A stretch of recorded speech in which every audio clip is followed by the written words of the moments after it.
Historia primer grado. Bloque 2. Unidad de construcción del aprendizaje. Guetos, campos de concentración y de exterminio.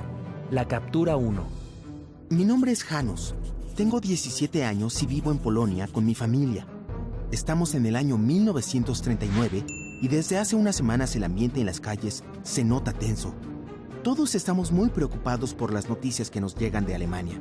¿Cómo empezó todo esto?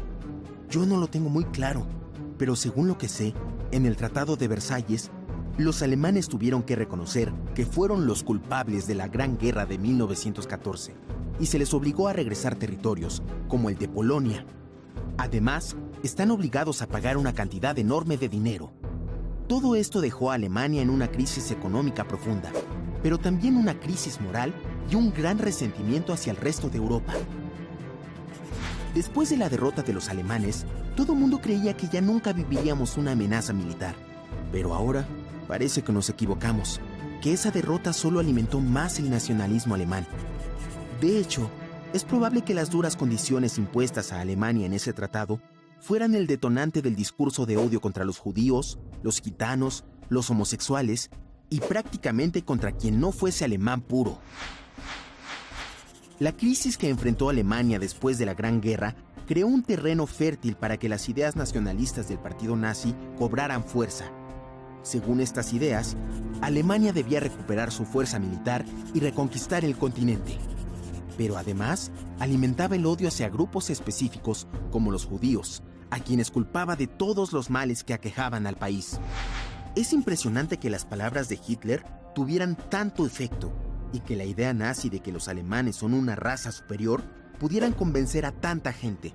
Y no solo de eso, sino también de que deben conservar esa supremacía manteniéndose puros, es decir, que no permiten la mezcla de razas. Según ellos, esto los hace más fuertes, sanos e inteligentes. Sí, suena a locura, pero muchos alemanes han creído en esa teoría que se conoce como eugenesia. Una de las primeras consecuencias de ese discurso es que gran parte de los alemanes ha votado por el partido nazi y Hitler es ahora su líder. La segunda consecuencia es que ese nuevo gobierno ha aprobado leyes como las de Nuremberg.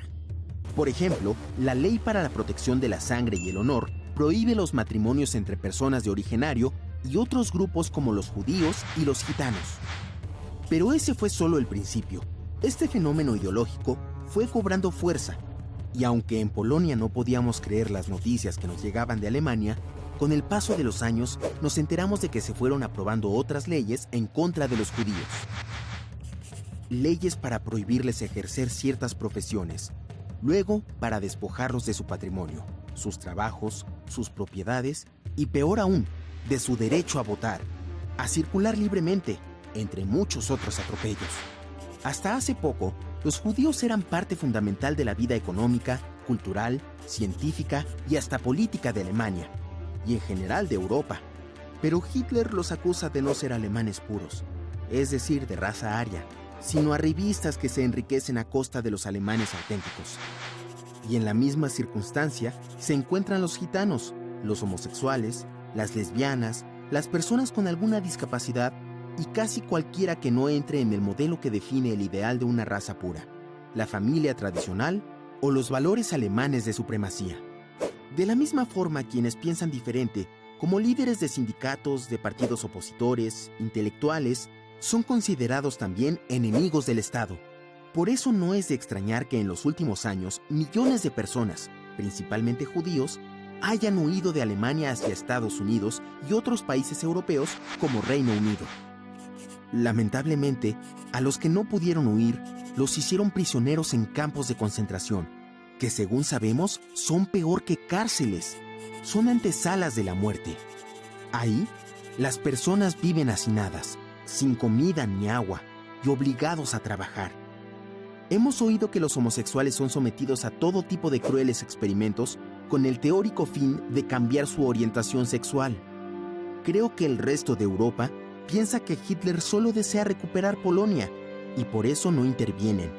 Pero el trato inhumano que los nazis dan al pueblo judío debería ser suficiente motivo para enfrentarlo. Los alemanes sentían que el resto de Europa los humillaba y culpaban a grupos minoritarios por la crisis económica y la pérdida de valores. Sin embargo, yo aún espero que en Polonia los judíos podamos estar a salvo.